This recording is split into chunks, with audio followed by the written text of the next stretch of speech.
Order! Order! You are an incorrigible delinquent at times. Behave yourself, man!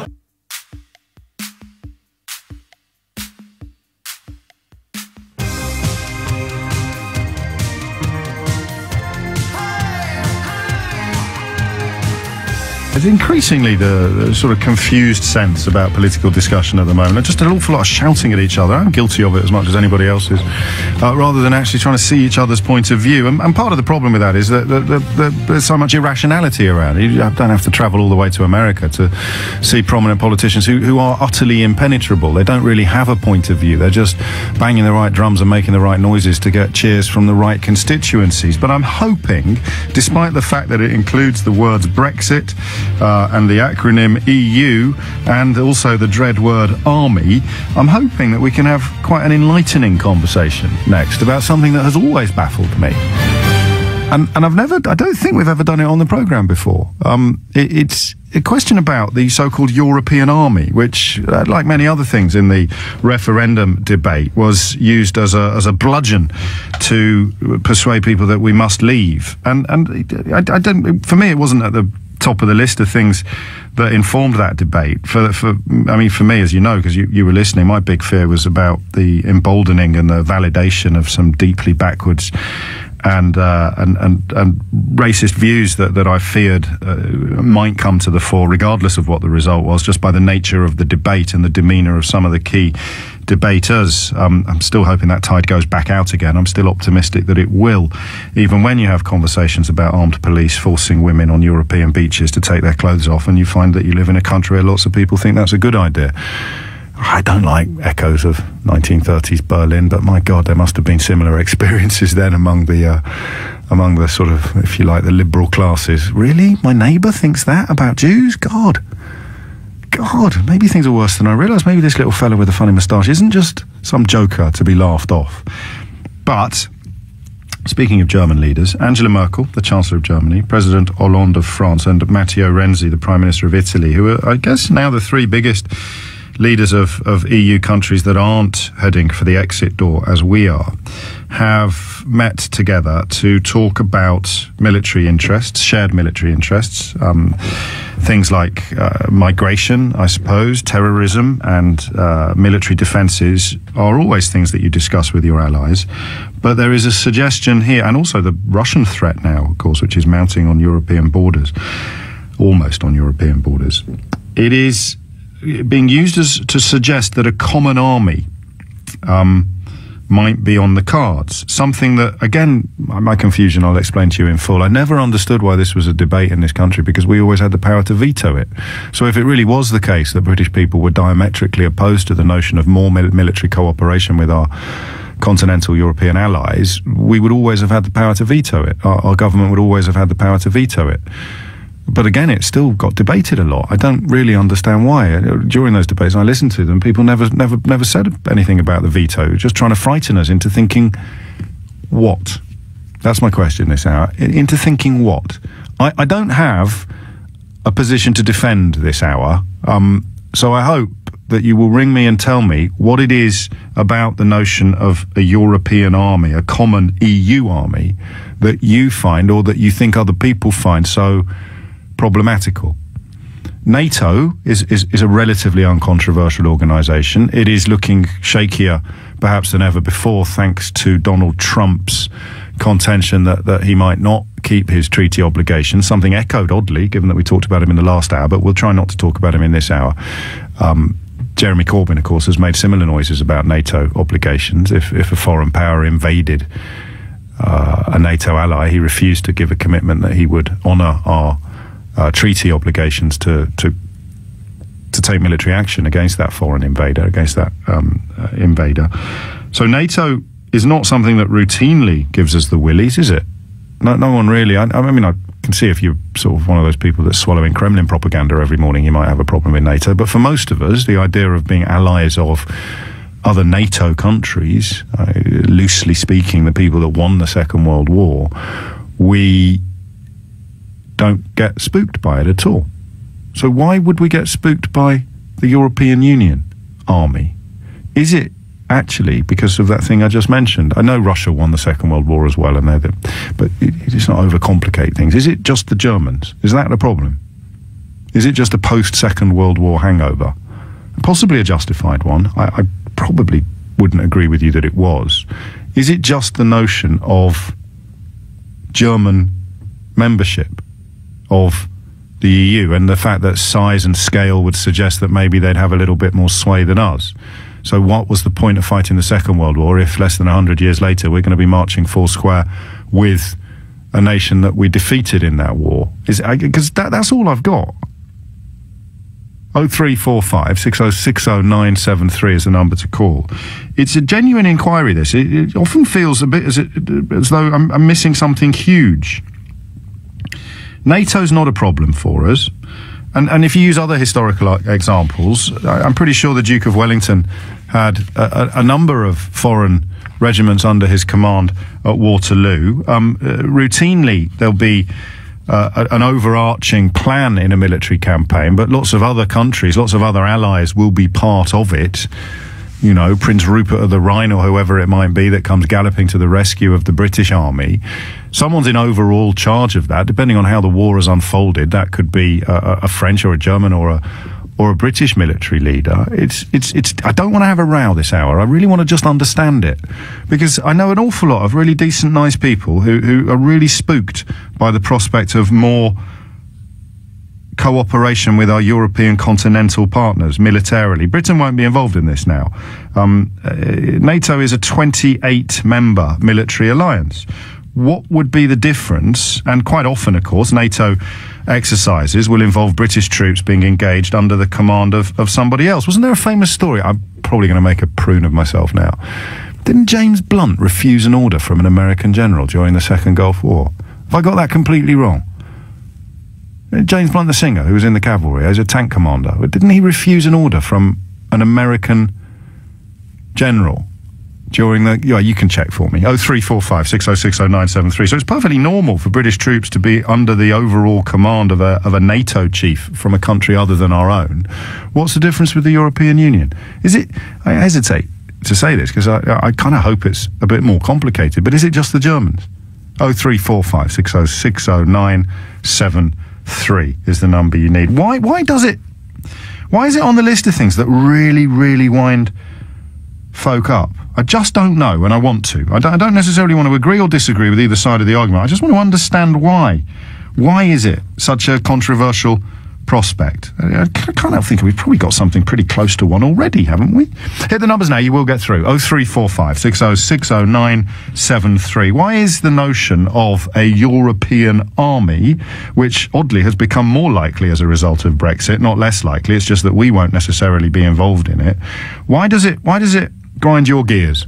It's a great phrase. I want to give a little shout out to a young man called Aaron who I met at the weekend as our guide at a wind turbine just outside Swaffham in Norfolk. He took us up it. It's one of the few places in the world you can actually go up a wind turbine. And you know when you meet a young person whose passion and enthusiasm, actually a bit like Nicola Adams actually, who was in the studio earlier, although she's a bit older than him, just managed to communicate. I wasn't looking forward to it, I'll be honest with you. I thought it was going to be a bit boring, but we'd booked it and the kids wanted to go up it, so we headed off to do it. Oh man alive, what an absolute ambassador that young man was. If you ever get the chance, Ecotricity run the place, Green Britain or something like that. Just regardless of the environmental issues, it's just fun to go up a wind turbine. I heartily recommend it. And anyway, he used this phrase about things that grind his gears, and I thought, well, I'm having that. I love that phrase. So what is it about a European army that grinds your gears? Or, if your gears are unground, what do you think? Because I've speculated it's all to do with Germany. It's all to do with Germany. And if it's more than that, what do you think? What else could it be? 0345 6060 973. Russ is in Doncaster. Russ, what would you like to say? I think there's two problems with the whole idea of an EU army. Firstly, who decides when British soldiers go and die, or, Romanian soldiers or French soldiers? Because people would find it very distasteful for somebody in, say, Brussels to just decide that British soldiers are going to go into, I don't know, Eastern Europe or the Middle East to die. Why is that different from NATO? Because NATO, you only really go into invasions with NATO if somebody attacks another NATO member. I mean, look at look at the Iraq war, we didn't really have the support of NATO with that. There's another issue, I think. No, we just did what America asked us to do. Why would that? Yeah, why is that worse than do? And so, hang on a minute. You think that a European army would be an aggressive? You think it would go off invading places? No, but I think if you look at the EU as a whole, it's been poking Russia for a very long time, infiltrating its influence area. No, it hasn't. That's what the Kremlin say, but they shoot journalists and kill political opponents. Yes, Russia's a horrible country. We pretty much all agree with that. But people don't realise that Russia has a sphere of influence. It has an area that it wants to influence, which is just Eastern Europe, and the EU's been trying to go in there. I think another problem with the EU army, it would suffer the same problem the EU as a whole has, and that you would need 28 countries to agree on military action, and that just wouldn't happen. Because they can't agree on anything at the moment. How do we think they're going to agree with military intervention? Do you think the British people are going to agree to attack somewhere on the behest of Romania? That's an argument to agree, isn't it? That there's nothing to worry about. We wouldn't have to get involved. We'd retain power of veto. We always did. There's no way you could order British troops to go somewhere that the British government didn't want them to go. So that's not a proper objection either. It is, because it just says, what's the point in having a defensive alliance if the defensive alliance itself is pointless? Hey, that's a valid question. No, by all means, you know, we can do that another day, or you can do it in another context. You say, what's the point of having a European army? But that's not what I'm asking. I'm asking, why do people get so upset about the prospect of one? Why is it so controversial? The answer that, well, it wouldn't really be able to achieve much. That's not an answer to the question I'm asking, is it? It isn't, no, honestly. But so why do you think people get so worked up about it? Because people don't like the idea that British soldiers are going to be ordered by foreign generals. But that's what happens in NATO. Soldiers. Yeah, and a lot of people don't know a lot about NATO, to be honest. People don't look into NATO as much as they do the European Union. Or people haven't been as sort of spooked by NATO as they have by the debate about the European Union. The majority of the media isn't as against NATO as it is against the EU. You don't get... But now you're just describing the British public as easily manipulated sheep who don't recognise that the call for against a European Union army would apply equally to NATO. Now you're just insulting everybody who's against the EU, the notion of a European army. Unintentionally, Russ. I know you're not doing it on purpose. Yeah, I'm not insulting them, but it is true. I mean, I was pro-leave, but I did notice how the media was 99% bad stories about the EU, maybe one or two good stories from The Guardian. I wanted a 82%. And we didn't really get one. 82%. 82%. Yeah. But then this country never does anything that Paul Dacre and Rupert Murdoch doesn't want it to do. We always tug our little forelock and do whatever it is they want. Yeah, and it's been like that for I don't know how many years since Rupert Murdoch took over. I'm not getting it. It's not your fault, but I don't know whether you feel you've provided a lot of clarity here. I mean, in a way, all you've done is confirm that in terms of overarching principles, there's no difference between an EU army and a NATO army. And that if people opposed to the EU army really understood what NATO was all about, then logically they should be opposed to NATO as well. I'm not opposed to NATO, I'm opposed to an EU army. Because the EU army is the homogenisation of European powers, and people don't want the EU to be that powerful to have any sort of influence over military forces. But if we were in it, what would we have to fear? I mean, I might fear it now. The Germans, the French, the Italians and everybody else has got an army and we're not in it. You can imagine some long distance point in the future where we might end up fighting against them. But if we were in it, why would any of your reservations hold? It's just a how do I word it? I don't know. It's just I don't like the idea that European powers are in control of our armed forces in any way. But they are already. They're not though. We cooperate. We could easily end up with a French general running a NATO operation, or a Belgian general running a NATO operation.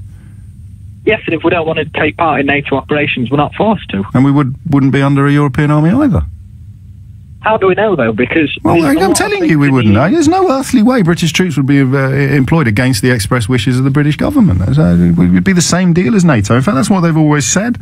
It wouldn't be a competition to NATO. This is Mr. Sobotka talking, Bohuslav Sobotka, the Czech Republic, and normally very Eurosceptic. politician, Prime Minister of the Czech Republic. He's the one that's pushing the concept of a common army on the agenda. That would fit with your analysis about the Eastern European question, but he says a common army should not compete with NATO, but should make the EU a more reliable partner. And I kind of see his point. I don't think Russ said anything controversial, but I don't think he said anything that necessarily distinguishes between being part of a NATO force and being part of an EU force. It was Kosovo.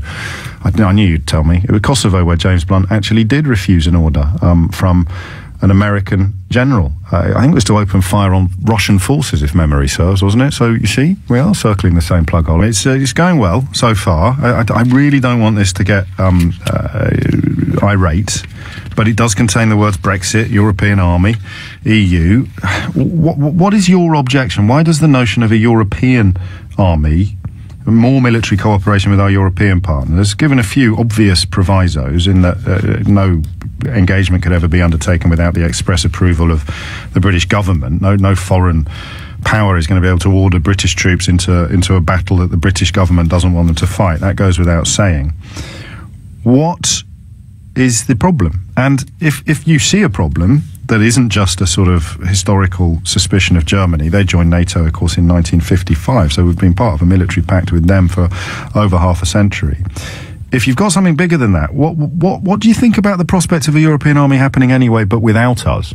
It never could have happened with us because we had a power of veto. Despite the debate unfolding in this country in a way that completely ignored the facts, I think we're all getting used to that now.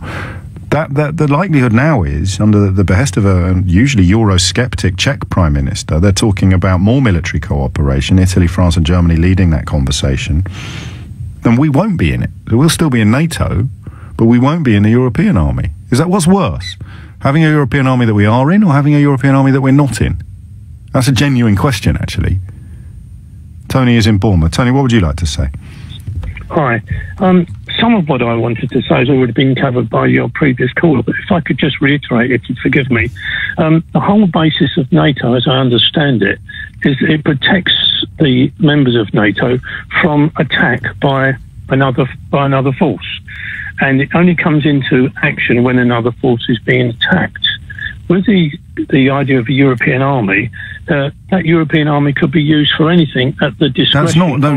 That's not accurate with NATO. It's simply a case that signatories have to agree on concerted action. There doesn't have to be a trigger. One element of the treaty is that if an ally gets invaded, then we wade in. But I beg your pardon. That is what I meant. If an ally gets invaded. No, but we went into Kosovo with NATO, so there are plenty of circumstances in which you don't need to have the invasion of an ally in order to trigger NATO. You just need everyone to agree. Right, okay, I take that point. The point about, you've mentioned several times about we would have a veto if there were... Well, that was when we were in it. Well, that's when we were in the EU. No, I beg your pardon. In the context of a European army, the members of the EU would have a veto as to whether they wanted to participate in whatever action was being... Not a veto, no. They would be able not to join in. The veto only exists for European Union members in the formation of an army, and we always would have had the power as members to veto any further cooperation on a military level. But we're not going to be members, so that's irrelevant as well. Well, okay. Well, when you're talking about a veto, you're talking about a veto by the government rather than by the people. We just had a referendum where the people decided something that the government definitely didn't. None of the political parties wanted to happen, but when they let the people of the country decide what they wanted to happen, they got the answer they didn't really want. So a veto doesn't give any protection to the people of the country because the decision of the government... So when was the last time we undertook military action after a referendum then? Did we have one before the Iraq War? Did we have one before Kosovo, before Sierra Leone, before the Second World War? No. And we would have even less control if we were part of the European army. Why? Who's going to control the European army? Who's going to be the commander-in-chief? Who's going to be the commander-in-chief? Well, they'll take it in turns. They'll take it in turns. Yeah. So it could be anybody. Well, I think you'd have to be qualified. I don't think you and I would be in the frame, Tone. No, but we wouldn't know who it was going to be at any given time. Well, they would definitely tell us. Yeah, they'd tell us. Well, yeah, of course they would, and we'd be involved in the process of deciding, just like we were at the European Union. But we'd be only one voice in the decision, would we not? As we are at NATO. Yeah. Who runs NATO at the moment? I'm going to terminate this telephone call because I'm not going to be able to get my point across. Your point. You haven't got a point, Tony. I'm going to terminate this telephone call. You do NATO. You just described NATO. The fact that you don't know the name of the Secretary General of NATO is proof that your point is a little bit bogus, because there's no difference at all. It's really odd, this. I'm sorry you go away unhappy. It's not my fault you didn't have your troops in a row. Carl's in Birmingham. Carl, what's going on here? Hi, James. Great show. First time caller and everything, so a bit nervous. Fill your boots, Carl. Okay, so my main point is, if you look kind of historically at foreign policy, it's always been about the promotion of national interests. So if you look at kind of Lord Palmerston, who said, like, it's our interest to follow and pursue. That's kind of the thought behind army. So national parliament, it has sovereign. Mate, the phone line's shocking. It's not your fault. We'll try and fix it for you in a minute, I promise. I got one phone line free. Carl will bring back, but the last fellow, that phone line is now free. 0345 6060 973. And the question I'd really ask you, if you are of the view that, oh, it's awful, it's terrible, because you wouldn't know who it might be run by someone who's not British, just like NATO. Oh, it's awful, it's terrible. You might end up with, everything that could be an objection to the European army would also potentially be an objection to NATO. So if you're opposed to NATO and you don't like the idea of a European army, I kind of get that. But if you're not, what is the problem here? Because Germany's in NATO as well. 0345 6060 973. Have we just happened upon one of the biggest red herrings in British political debate of the last few years? There was never going to be a European army while we were in the European Union, because we had the power to veto it. Now that we're heading out, it looks like there probably will be one, and we won't be in it. So if a European army is so bad, is it not worse when it exists and we're not in it? I don't think that's a provocative question. It's a bad thing to happen, we think. But it's going to happen anyway, and we won't be in it. What's worse? A European army that we are in, or a European army that we're not in? 0345 6060 973. And it's a strange question that probably we should have asked before, as it looks increasingly possible that there will be a European army, or a European Union army, more pertinently. More military cooperation, same sort of troops, just deploying with EU allies as regularly as they currently do with NATO allies. It looks more possible now that there will be one, but we won't be in it. So what was the problem with the idea in the first place? And if you were part of the constituency that was troubled by it, are you more or less troubled by the notion of it existing without us having any part of it? I love this email. I presume it was sent with a degree of smiling. I think the reason we're against the European army is because whenever there's a large army originating from continental Europe made up of multiple European countries, we end up having to fight against it, says Alex. And that being entrained in our mindsets also means that we can't join or be a part of one either. I think you're onto something there, and that would experience or explain a distinction between EU and NATO. But don't forget, we fought against Napoleon, but alongside the French in the Second World War. Up until the beginning of the 20th century, we'd routinely have Prussian allies. I think against Napoleon, we would have had Prussian allies, wouldn't we, fighting... Where was Rupert of the Rhine? I've got this thing stuck in my head. It's probably an old song. So what is the objection to an EU army? And does that objection disappear when you learn that we're probably going to get one, we're just not going to be part of it? Drew is in Swindon. Drew, what would you like to say? Hi, James. I was the Vote Leave campaigner for Swindon and in London, and a lot of the things that came up in regards to the army was that partly a sort of mistrust of the EU and not having that control there. So I think that fed into it quite a lot. That it was just another example of why we didn't want to be stuck in this possible federal Europe, and they can't even, the presumption was they can't even manage the migrant crisis, they can't sort of manage their own financial affairs. Wouldn't they have been better equipped to do stuff like that if they had a homogenous military force? There's a possibility. Send the EU army to the border with Turkey. Yeah, I mean, the thing was, though, if you could see it as it's going to be really well organised, they're going to do it well, it's going to be really cooperative and what have you, then great. But I think the perception was that... But you were a Leave EU campaigner. You're telling everybody that the EU is sclerotic and chaotic. You're not telling them that it isn't. No, well, exactly. So, but I mean, I never led on the point about the EU army, but it did suddenly start to kind of come up as a recurring theme that we're going, you know, from my point of view, I felt that it was likely we're going to have more federal Europe. I didn't want that for the country, for the UK. But you know, we have a power of veto over every single. It's a bit late for this argument now. You knew that couldn't happen unless the British government wanted it to, and that David Cameron had categorically stated that it wouldn't. That's another element, though, that I was going to come on to, was that there was also this mistrust, and this isn't something I kind of agreed with as such, because I didn't think it was wholly true, but there was this mistrust, and this is from feedback I got from people, that it wouldn't actually be utilised, and because we had things where... But these are the same people who said that if the result doesn't go the way we want, it will definitely have been rigged.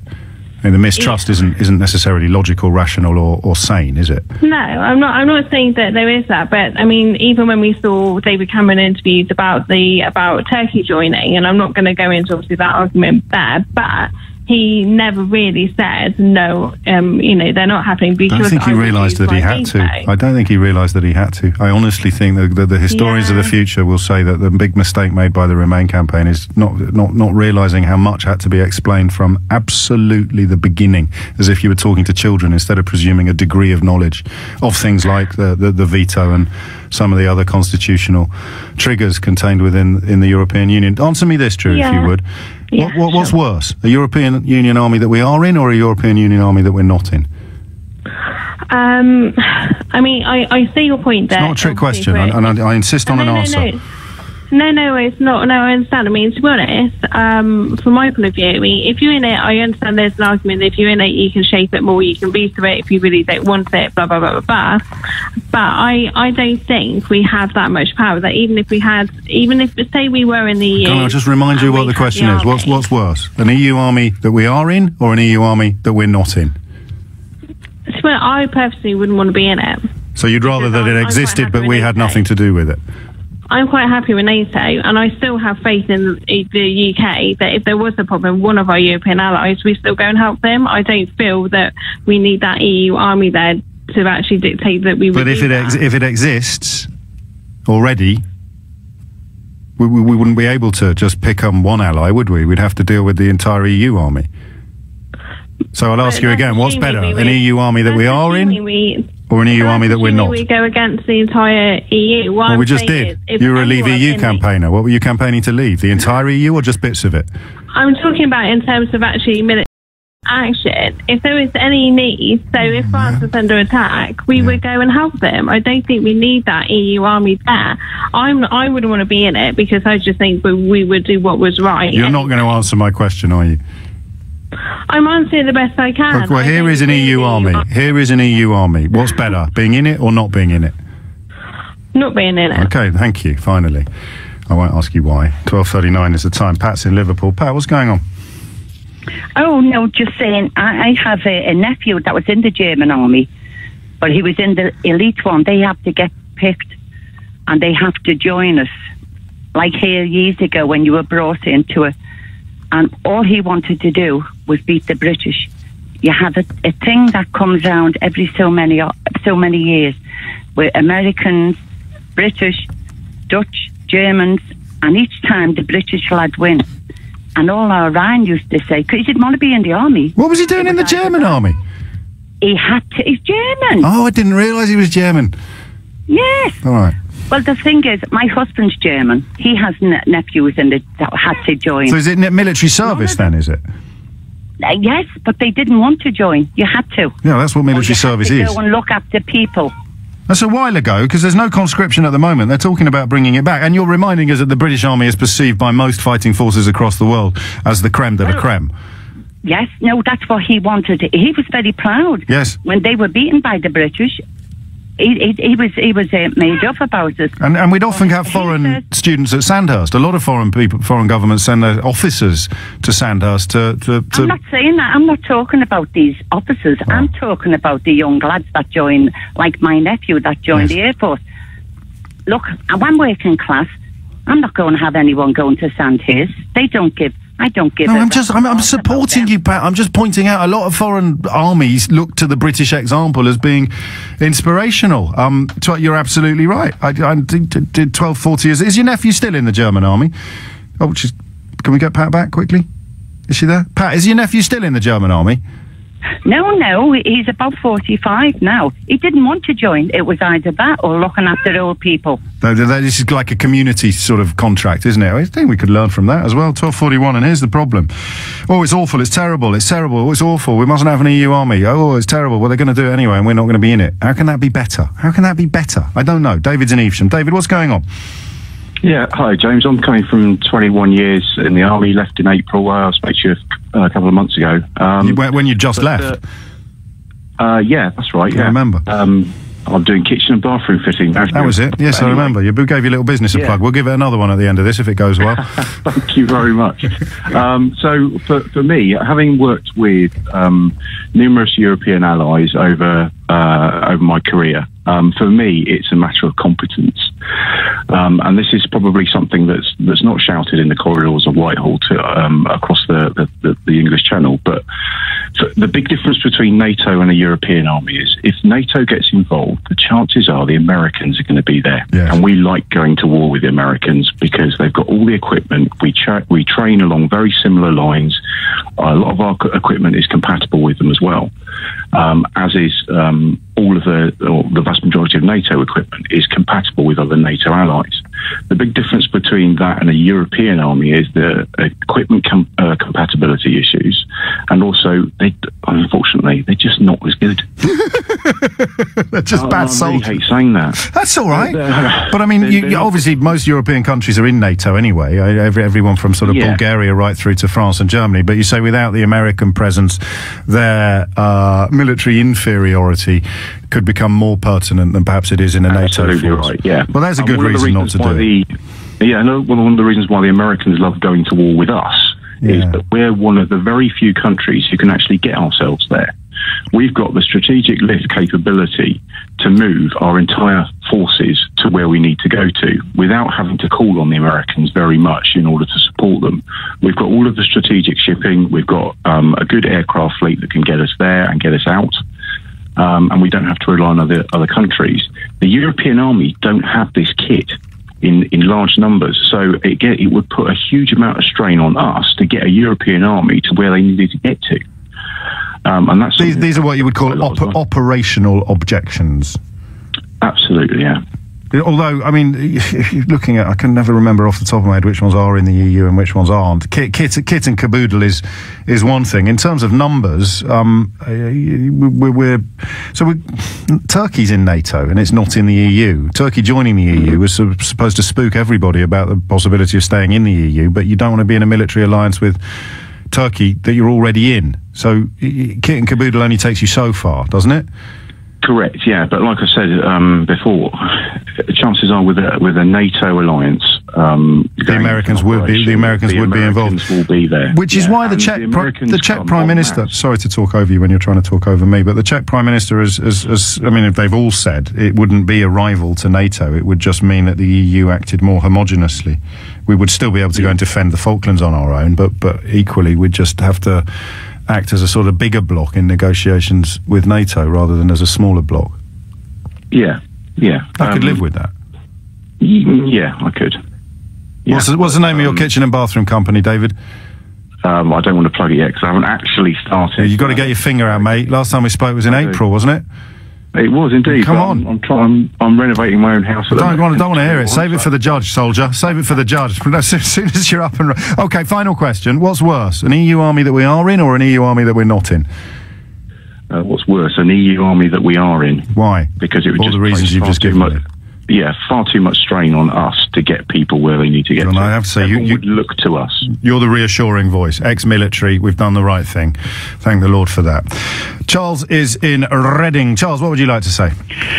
Very similarly. Oh, hang on. Whoa. I'm late for the travel news. Does anyone else look at the clock around here, Charles? And if NATO is the answer to your point, then how do you deal with the fact that countries that were used to spook us during the referendum debate, such as Turkey, are actually NATO allies? It's a strange world, isn't it? Charles, you have become, according to this text, one of the few people in history to straddle the travel news. So congratulations. What would you like to say? Well, it is slightly worrying that the EU wants to set itself up as a separate command structure to NATO, and it will be a rival. I don't care what anyone says. And I think it's because there are a lot of people in Europe, particularly France, who don't like America's dominance in that transatlantic alliance. And we do need that coverage. If you look at the aggressive nature of Russia, it's unlikely that the European countries are going to have the resources to deter him and his ambition for the Baltics and Eastern Europe. And what worries me the most is that in 1985, I joined the Navy, the Royal Navy, and we had 38 frigates. Yes. We're 12. We're down to 12. We don't have the resources. We need American help, and there are a lot of people in Europe that just simply don't like the influence. You glossed over a little bit your observation that despite them all saying that it wouldn't be a rival to NATO, you believe it would be. Why is that? Well, I just can't see the two organisations working cohesively together, and I think my instinct tells me this is born out of a distrust of America more than anything else. I mean, I agree with you in a way, although from a slightly different angle. In that, what if Donald Trump does get elected president and NATO ceases to exist in its current form? Well, that's even more worrying, I would say. And then it's NATO that's defended us, keep the peace. You've heard Trump. I mean, he's going to build a big wall. He's going to do all these amazing things. And he suggested that NATO is not necessarily a commitment that he feels minded to sustain. Trump could do anything, mate. And there were plenty of American politicians willing to stand up and say this is the most irresponsible thing he's ever said. It doesn't matter, does it? If he's in charge, he could do it. So what if he does it? And then there's a European bloc, and then there's an American bloc, and then there's little old England stuck out in the middle of nowhere. We live in strange times, James. Hang on, you're supporting this proposal. Well, I'm certainly I'm supporting the idea that we stick with NATO. What we're discussing here is whether or not NATO will cease to exist, and I certainly hope it will. But I certainly don't think that the European army is going to be in a position to deter Vladimir Putin. So I'm not backing that one. No, but your analysis only works if I accept, and you're better informed than I am, but I don't have to accept the notion that more military cooperation between the 28 EU member states would somehow signal a rivalry to NATO. I can see why you say it would, but it's not necessarily so. If it did, then that would be an argument against it. But it's not an argument I heard much. We can't possibly get into a European Union army because that would be awful. We need to stay with NATO, which Turkey is in. Oh, and by the way, the prospect of Turkey joining the European Union is one of the main reasons why we should vote to leave the European Union. It's not your position, but it's a position that I think is emerging. Ahmed is in Macclesfield. Ahmed, what would you like to say? Well, actually, it's very simple. I think the whole problem is due to certainly a current undercurrent in this country of xenophobia. Now, when I say xenophobia, I'm going to qualify that by saying that we don't include in that bracket Americans, Canadians, and Australians. And we feel safe. When you asked earlier about British troops being commanded by French or Belgian troops or whatever, what you should have asked was by Turkish. Imagine a Turkish general being in charge of an operation. How would people feel about that? I think you'd get a different answer. But couldn't that happen under NATO? Yeah, exactly. Well, we're already in that situation. I think people see NATO as being a tool of basically an American idea. We feel safe with that. We feel at home. We don't feel threatened by that. But I think anything European, we feel completely threatened by for some reason. Well, for some reason, it's probably linked to the world wars, isn't it? Well, we haven't been to war against America since the War of Independence. Because we played over the centuries. Britain has played, or England, I say specifically England, has played games in Europe. You know, once they're allied with the Prussians, next they're allied with the French, next they're allied with, we've been all over the place, done all over. So we don't feel part of that. But we don't, do we? We almost think of, as I say, Americans as being just like we don't see them as under the label of foreigners. We don't. No, you're right. We don't. And I suppose you could break it down. You can't speak of a homogenous group like Americans with complete confidence. But I think everybody listening knows exactly what you mean.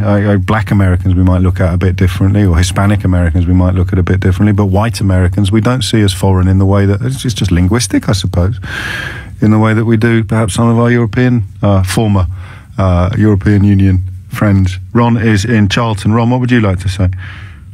Yeah, I think the whole idea of a European army is perverse, and I think that NATO is the premier destabilizing military factor in the globe. I think that it should be disbanded. Yeah, I do. Yeah, okay. And I think that it should be disbanded as quickly as possible. It is a instrument of. You can't disband it, can you? Because it's a voluntary organisation that countries, sovereign countries with democratically elected governments have chosen to join. So to disband it would be an act of totalitarianism. Where would you point to first as evidence of the damage NATO is doing at the moment?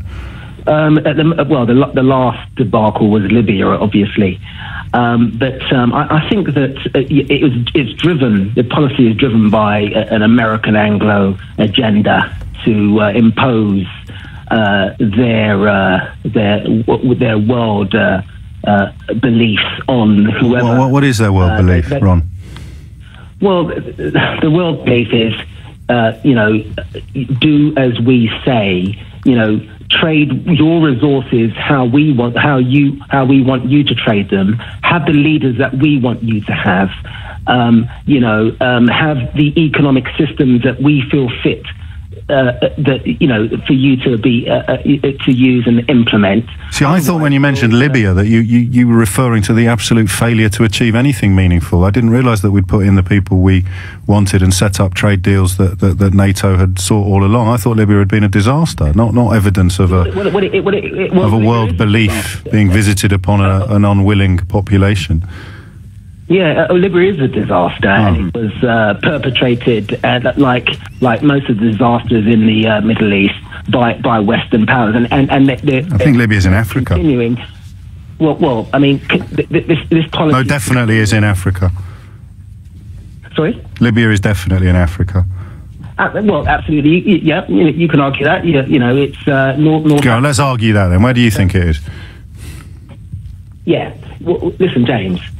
NATO is a destructive. I thought we were going to argue about whether Libya was in Africa or not. Yeah, James, I know it's nice to try and slide out of the point, but NATO is the destructive, diabolical, warmongering, US, Britain-driven organisation that is the destabilising factor. Sam's in Enfield. Sam, what would you like to say?